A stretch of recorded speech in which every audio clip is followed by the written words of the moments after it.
Hello friends, जैसे कि आप लोगों को पिछले वीडियो में मैंने बोला था हाउ टू ओवरकम फेल्योर, इसके बारे में मैं आपको बताऊंगा। तो इसके लिए एंड तक आप बने रहिएगा मेरे साथ इस वीडियो में, सो दैट आपको भी पता चल जाएगा हाउ टू ओवरकम फेल्योर। ऐसे वीडियोस आपको आपके सामने मैं वीडियो लेके आता रहूंगा डिफरेंट टॉपिक्स पे। अब चलो शुरू कर देते हैं आज का डिस्कशन जो है, आज का टॉपिक हम लोग शुरू करते हैं। So how to overcome failure, उससे पहले करते हैं what is failure. This failure जो मैं बोला आपको, अगर हम कोई भी काम करना चाहते हैं, जैसे कि पिछले वीडियो में मैंने आपको बोला था, कोई भी काम करना चाहते हैं और हम नहीं कर पाते हैं, छोटा सा भी काम चाहे हो। सपोज मैं आज यहाँ आपके सामने बोलना चाहता हूं, अगर नहीं बोल पाया या गलत बोल दिया या जैसे चाहता था वैसा नहीं बोला, उसको फेल्योर बोलते हैं। हम लोग उसको फेल्योर बोलते हैं, लेकिन एक्चुअली वो फेल्योर नहीं होता है। वो फेल्योर ही वो जो बोलते हैं ना, सपोज मैं कुछ यहाँ पे ट्राई किया, मैं एक वेट है यहाँ पे, सपोज वेट को उठाने के लिए ट्राई किया, वेट आधा उठाया, पूरा नहीं उठा पाया, तो मैं बोलता हूं अरे मैं उठा नहीं पाया, अरे मैं फेल हो गया, I fail to lift the weight, मैं ऐसा बोलता हूं। लेकिन वो नहीं है, वो मेरा जो सक्सेस का वो शुरुआत है, जो फेल्योर बोलते हैं। इसीलिए मैंने पिछले वीडियो में यही भी बोला था कि सक्सेस पाने के लिए फेल होना जरूरी नहीं है। कुछ लोग क्या करते हैं, एक साथ वेट को उठा देते हैं, एक साथ एक ही अटेम्प्ट में ही सक्सेस पा जाते हैं, दैट इज गुड। बट अगर वो हम नहीं कर पाते हैं, that is also success. Success का पहला पड़ाव है वो, जो हम उठा नहीं पाए, जो हम बोल नहीं पाए, या स्विमर जब पहली बार स्विम नहीं कर पाया, कोई राइडिंग करता है, राइडिंग सीखना चाहता है, कोई पढ़ना चाहता है, बच्चा लिखना चाहता है, वो लिख नहीं पाया, अच्छी तरह लिख नहीं पाया, लेकिन लिखा तो, दैट इज सक्सेस। कुछ भी लिखा, लिखने के लिए सोचा, वो भी सक्सेस है, वो सोचना भी सक्सेस है, वो सक्सेस का पहला पड़ाव होता है। तो मैं आपको वो कैसे फेल्योर को ओवरकम करना है उसे जानेंगे हम। लेकिन उससे पहले मैं आपको एक बात बताना चाहता हूं किसी के बारे में। मैं जो बताऊंगा आपको, इसके बीच में ही आपको पता चल जाएगा, शायद जो लोग को पता होगा कि वो आदमी कौन है, वो बहुत बड़ा सक्सेसफुल आदमी है। तो वो कितनी बार फेल हुआ था, 1009 बार फेल हुआ था वो अपने जिंदगी में, 1009 टाइम फेल्योर्स हुआ था उसके बारे में अपनी जिंदगी में। लेकिन वो अपना बिजनेस, वो अपना जो सक्सेस पाके ही दम तोड़ा। सो मैं बोलता हूं कुछ बात उसके बारे में, आप सुनिएगा जरूर, क्योंकि आप इंस्पायर हो गए और फेल्योर के लिए आपका डर भी नहीं रहेगा, और आप सोचिएगा नहीं कि वो फेल्योर है, रादर जो आप फेल हो रहे हैं वही सक्सेस का पड़ाव है, यही सोचेंगे। तो वो जो बोलता है, वो आदमी है ना, जो 6 साल की उम्र में उसका पापा का देहांत हो गया, डेथ हो गया पापा का। फैमिली का बड़ा बेटा था, वो बड़ा लड़का था, उसके यंगस्टर्स थे, तो उनको पालना था, तो क्या करेगा, उसने काम करना शुरू कर दिया, उसके मम्मी ने काम करना शुरू कर दिया। तो मम्मी जब फैक्ट्री में काम किए, तो बच्चे को क्या किया, मम्मी जो बाहर जा रही थी काम करने के लिए, वो सबसे बड़ा था ना, तो छोटे जो उसके भाई बहन थे उनका केयर करने के लिए वो अपने आप अपना जो खाना बना के उनको देता था। वो पहली बात है। और जब वो क्लास 6 में था, क्लास 6 में वो पढ़ाई छोड़ दिया, स्कूल की पढ़ाई छोड़ दिया काम करने के लिए। जब काम करना शुरू किया, तो ऐसे काम किया और अपने परिवार का जो उनको खाने के लिए देना और उनका थोड़ा केयर लेना, ये सब में वो छोटा बच्चा वो लग गया। जब वो क्लास 14 साल की उम्र में उसने आर्मी ज्वाइन कर लिया, 14-16 साल की उम्र में उसने आर्मी ज्वाइन कर लिया, 16 साल की उम्र में फर्जी डॉक्यूमेंट देके आर्मी ज्वाइन कर लिया, क्योंकि जरूरत था, नेसेसरी था। 1 साल के बाद वो आर्मी से उसका छुट्टी हो गया। आर्मी से छुट्टी लेने के बाद वो लॉ प्रैक्टिस किया, लॉयर बनने के लिए लॉयर बने। लॉ प्रैक्टिस जब शुरू ही कर रहे थे, तो उनके सिटी में एक वार छिड़ गया, जंग छिड़ गया। तो जंग जब छिड़ गया, उनका वो सिटी छोड़ना पड़ा और लॉयर प्रैक्टिस भी छोड़ना पड़ा। तो अब उनके पास ना जॉब था, ना पैसा था, कुछ भी नहीं था। लेकिन उसके बाद वो एक सिटी चेंज की, अपने मम्मी के पास गए, माँ के साथ रहे, और वहाँ पे एक लाइफ इंश्योरेंस कंपनी में वो काम किए। लेकिन अनफॉर्चुनेटली उनके लाइफ इंश्योरेंस कंपनी का बॉस के साथ झगड़ा हो गया, फिर उसको भी छोड़ना पड़ा। तो ना अभी क्या हुआ, और फिर वो सोचे कि केमिकल बल्ब का फैक्ट्री बनाए, केमिकल बल्ब बनाए। लेकिन वो जो फैक्ट्री बनाए, स्मॉल फैक्ट्री, छोटा सा फैक्ट्री बनाए, तो उसमें वो जो बल्ब बना रहे थे, उससे सस्ता बल्ब और अच्छा बल्ब भी लोग बनाने लगे, तो ये कंपटीशन में नहीं स्टिक कर पाए, तो वो भी छोड़ना पड़ा उनको। तो इस तरह उनका 35 साल का जो जर्नी है, जो 35 साल के बाद भी वो उनके पास एक भी पैसा नहीं था, कोई भी फंड नहीं था। तो बाद में वो क्या किए, एक शेल कंपनी था, सेल नाम का कंपनी आपको पता होगा। सेल कंपनी में उनको एक पेट्रोल पंप का रेस्पॉन्सिबिलिटी दिया गया। वो पेट्रोल पंप का रेस्पॉन्सिबिलिटी में रहे सॉरी, थोड़ा मेरे गले में थोड़ा खराश है, लेकिन फिर भी मैं आपके साथ बने रहूँगा, कोई दिक्कत नहीं है। सो वो पेट्रोल पंप चलाए, लेकिन बाद में क्या हुआ, मंदी के कारण, डिप्रेशन के कारण वो पेट्रोल पंप भी बंद हो गया और वो भी उनसे छिन गया। लेकिन आफ्टर 1 ईयर वो पेट्रोल पंप सेल वाला एक क्या किया, उनको फ्रेंचाइजी दिया उस पेट्रोल पंप का, फिर से दिया उनको। तो उसमें से जो पैसा आएगा उसमें से कुछ पैसा वो सेल कंपनी को देंगे। तो उसके बीच वो क्या किए, उसी में ही वहाँ पे ही जितने सब ट्रैवलर्स आ रहे थे, यात्री आ रहे थे, उनके लिए एक रेसिपी वो प्रिपेयर किए। तो वो रेसिपी धीरे धीरे वो लोगों को अच्छा लगने लगा और वो रेसिपी के कारण वो धीरे धीरे पॉपुलर होने लगे, सिटी में पॉपुलर होने लगे। तो ग्रेजुअली क्या हुआ, वो एक रेस्टोरेंट खोलने का योजना किए। तो रेस्टोरेंट भी खोल लिए, रेस्टोरेंट अच्छा चला, लेकिन कुछ दिन बाद वो रेस्टोरेंट, दूसरे रेस्टोरेंट वालों से उनका झगड़ा हो गया एडवर्टाइजमेंट को लेके, और उनका एक दोस्त का मौत भी हो गया, तो वो रेस्टोरेंट भी बंद करना पड़ा। बाद में क्या हुआ, वो और एक रेस्टोरेंट दूसरे जगह पे खोलने के लिए सोचे और एक बढ़िया बड़ा सा रेस्टोरेंट खोले। लेकिन वहां पे क्या हुआ, जो रेस्टोरेंट वहां पे था, लोकेशन था, उससे 7 किलोमीटर पहले ही वो रेस्टोरेंट अच्छा चल रहा था, लेकिन 7 किलोमीटर पहले ही वो रास्ता को मोड़ दिया गया। तो वहां पे अब ट्रैवलर्स नहीं आए, गाड़ी मोटर नहीं आया, गाड़ी जब नहीं आया तो क्या होगा, वो रेस्टोरेंट पे कोई नहीं आएगा, तो लोग नहीं, रेस्टोरेंट चला नहीं। फिर क्या, वही रेस्टोरेंट भी बंद करना पड़ा। फिर उसके बाद वो रेस्टोरेंट बंद हो गया तो उनका इन्वेस्टमेंट था, और वही दूसरी जगह पे और एक रेस्टोरेंट खोले, दूसरी जगह पे रेस्टोरेंट खोले, और वही जो रेस्टोरेंट हुआ, रेस्टोरेंट के साथ मोटेल भी खोले, वो बड़ा सा रेस्टोरेंट और मोटेल खोले थे। लेकिन क्या हुआ, उसमें आग लग गया। जब आग लग गया, पूरा मोटेल भी गया और वो रेस्टोरेंट भी गया। तो क्या करे वो, अभी उसके पास पूरा जितना भी फंड इन्वेस्ट किए थे, बहुत सारा फंड इन्वेस्ट किए थे, सब कुछ गया, सब कुछ जल के राख हो गया। फिर वो क्या करेंगे, फिर भी वो हारे नहीं, अपने पत्नी के साथ, अपने वाइफ के साथ, अपने कार में वो निकल गए प्रेशर कुकर लेके। क्यों प्रेशर कुकर लेके निकल गए, उनका जो रेसिपी था वो प्रेशर कुकर में बनता था। तो वो जगह जगह पे डिफरेंट रेस्टोरेंट में जाके उनका रेसिपी को, उनका रेस्टोरेंट के जो ओनर थे उनको वो टेस्ट करवाए थे। यही काम था उनका। तो यही जो काम था वो क्या किए, अगर उनको टेस्ट अच्छा लगा, उनका रेसिपी अच्छा लगा, तो वहां पे वो रुकते और लोगों को वो उसका रेसिपी खिलाते, और वो कुछ दिन रुकते और वहां से जितना पैसा होता था वो पैसा लेते और फ्रेंचाइजी के लिए उनको रिक्वेस्ट करते। तो इसी तरह वो करते गए। लेकिन उनको ये फ्रेंचाइजी बांटना, फ्रेंचाइजी के लिए पैसा देना, इसके लिए बहुत इंसल्ट झेलना पड़ा। कभी कभी उनको बाहर रात में कार में ही सोना पड़ा, क्योंकि वो अपमानित हो रखा होता था, उनको कोई रेस्पेक्ट नहीं मिलता था।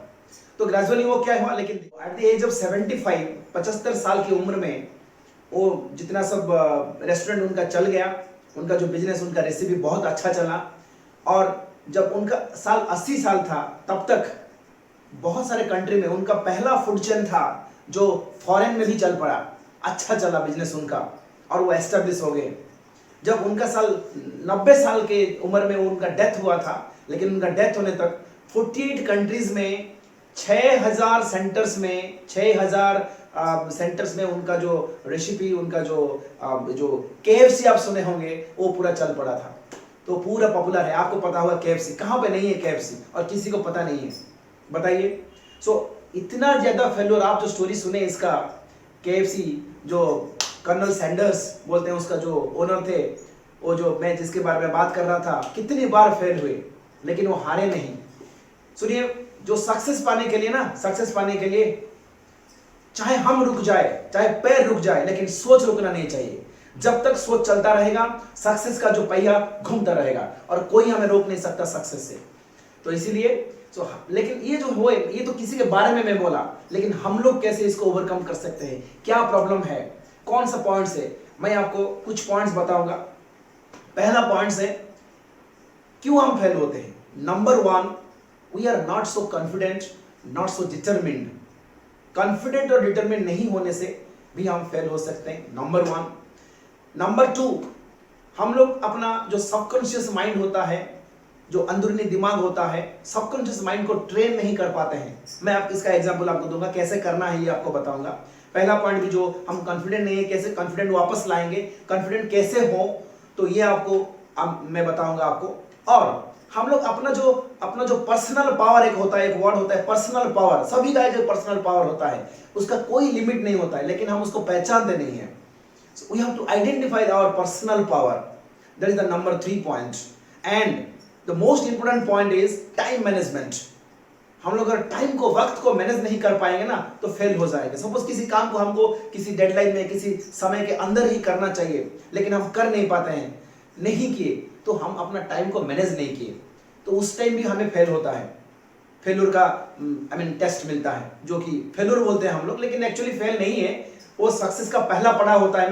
मैं फिर से बोल देता हूं। तो टाइम मैनेजमेंट जो है, टाइम मैनेजमेंट बहुत ही जरूरी होता है। उसके बाद होता है हमारे जो अंदर जो डिजायर होता है ना, इच्छा जो होता है, इच्छा शक्ति, जो डिजायर होता है, उस डिजायर को सिंपल नहीं रखना है, तो वो हम रख देते हैं simple. That is also reason for failure.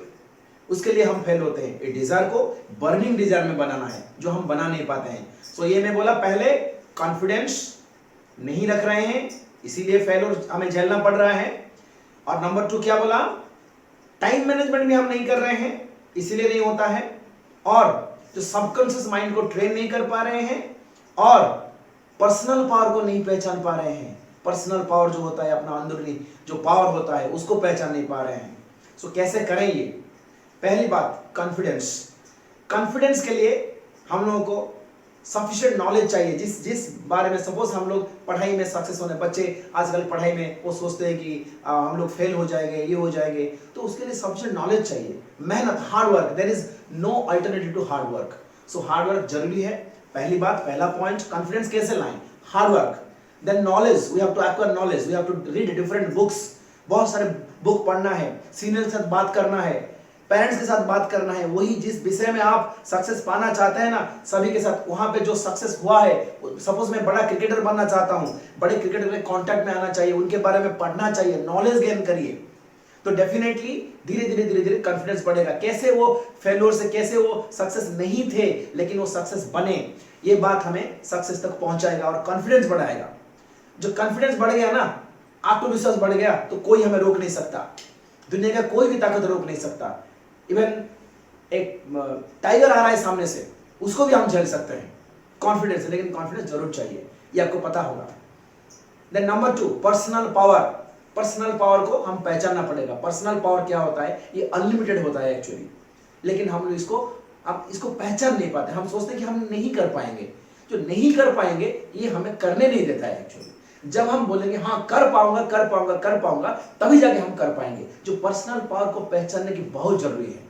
Personal power मतलब सपोज ये जो पर्सनल पावर के बारे में मैं बात कर रहा था, पर्सनल पावर के बारे में मैं अपना ही एग्जांपल दूंगा, अपना ही उदाहरण दूंगा आप लोगों को।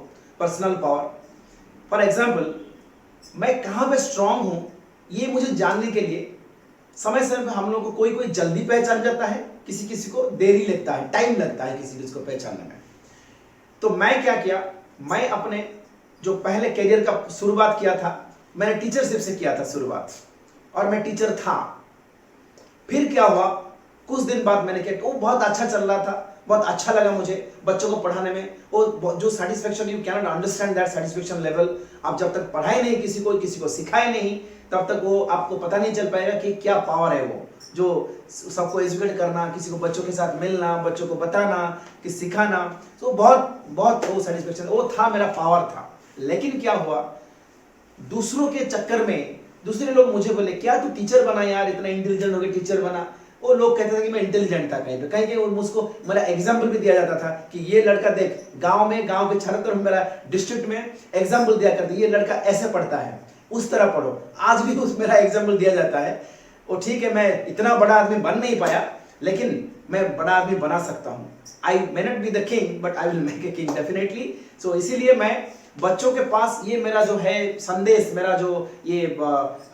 जो एक्सपीरियंस में पहुंचाने के लिए ये सब मैं आपके लिए पहुंचता हूं इस वीडियो के माध्यम से। सो ये क्या किया, फिर मैंने क्या किया, टीचरशिप के बाद मैंने और कुछ दूसरे प्रोफेशन चूज किया। लेकिन 3-4 साल बाद मुझे ये लगा कि ना, ये प्रोफेशन मेरे लिए फिट नहीं है। पर्सन जब फिटनेस इज नॉट देयर, तो क्या किया, मैंने फिर टीचरशिप पे उतर आया। और लेकिन वो जब मैं जॉब शिफ्ट किया था, टीचर से दूसरा जॉब किया ना, तब मैंने प्रॉब्लम में पड़ा, बहुत सारा प्रॉब्लम हुआ मेरा, जो कि मैं एडजस्ट नहीं कर पाया। तो फिर जब फिर टीचर बना, फिर हो गया शुरू, फिर मैं स्टार बन गया। बच्चों का स्टार। टीचर क्या होता है, बच्चों के लिए स्टार होना पड़ता है ना, तो वही वही चाहिए। कोई हमें अच्छा बोले ना बोले ये जरूरी नहीं है, बच्चे अच्छा बोले, बच्चे लाइक करें, बच्चे हमें शाबाश बोले, वाह क्या पढ़ाते हैं सर, और क्या आइडिया दिए, क्या सिखाए हम लोगों को, आज तक बच्चे याद किए हम लोग को। So that is important, so that is मेरा सक्सेस। अभी मुझे लगता है कि यही मेरा पावर है, बच्चों के लिए बोलना, बच्चों के साथ बोलना, और बच्चों के भविष्य के लिए बोलना, और बच्चों के भविष्य, बच्चों का फ्यूचर गढ़ना। That is my power and I will do it. So see, this is my example. मैं अपना, अभी मैं आपके सामने बोल रहा हूं, क्यों बोल रहा हूं, बच्चों के लिए बोल रहा हूं ना। ये मुझे आज बोल रहा हूं, मैं कितने साल में बोल रहा हूं, आज मुझे 46 इयर्स, अभी इस 1 जनवरी को मुझे 46 इयर्स स्टार्ट हुआ, अभी मैं बच्चों के लिए स्टार्ट कर रहा हूं। सी माय पावर, ये पहले नहीं था। अगर मैं ये 25 साल को शुरू करता तो मैं कहां होता। So this is personal power. I have to understand my personal power. So अपने में क्या है, मैं क्या कर सकता हूं, क्या मुझे पसंद है, क्या दूसरे पसंद करेंगे मेरे बारे में, वो पहचानना बहुत जरूरी है। So 2 पॉइंट मैंने आज बताया, हाउ टू ओवरकम फेल्योर। पहली बात है कॉन्फिडेंट बनना। कॉन्फिडेंट बनना बहुत जरूरी। अगर आप कॉन्फिडेंट, अपने ऊपर कॉन्फिडेंट नहीं है ना, तो दूसरे कैसे कॉन्फिडेंस रखेंगे आपके ऊपर, बताइए। First you be confident on yourself, than others will have confidence on your, I mean you. अगर आप अपने ऊपर भरोसा नहीं है, दूसरे कैसे भरोसा करेंगे, आप बताइए। क्योंकि हम सबसे ज्यादा हम किसको चाहते हैं, अपने आप को चाहते हैं। We love ourselves the best. कोई भी हमसे ज्यादा हमको नहीं चाह सकता, नहीं प्यार कर सकता। सो मैं अपने को बहुत प्यार करता हूं ना, पहले अपने को प्यार करना सीखिए। सो अपने ऊपर कॉन्फिडेंस रखिए, दूसरे जरूर आपके ऊपर कॉन्फिडेंस रखिए, 100% sure. So first one, be confident on yourself. Second point, identify the personal power. और बाकी जो 3 पॉइंट मैंने बताया, और भी सारे पॉइंट्स हैं, वो कैसे ओवरकम करना है उसके बारे में मैं कुछ एक्सपीरियंस के साथ, कुछ स्टोरी के साथ, कुछ एनेक्डोट के साथ अगले वीडियो में मैं आपके पास सामने आऊंगा। ओके, ये वीडियो थोड़ा लंबा चला, लेकिन आपको जरूर कुछ सीखने को मिला होगा। And after this you will be definitely confident. Confidence जरूर आएगा आपके मन में। और अगले वीडियो के लिए बने रहने के लिए एक अपडेट कर लीजिएगा, अपना जो बेल आइकन प्रेस कर लीजिएगा, ताकि मेरा अगला अपडेट आपको मिलता रहेगा। धन्यवाद। अगर पसंद आया ये वीडियो तो लाइक कर दीजिएगा। Thank you everyone.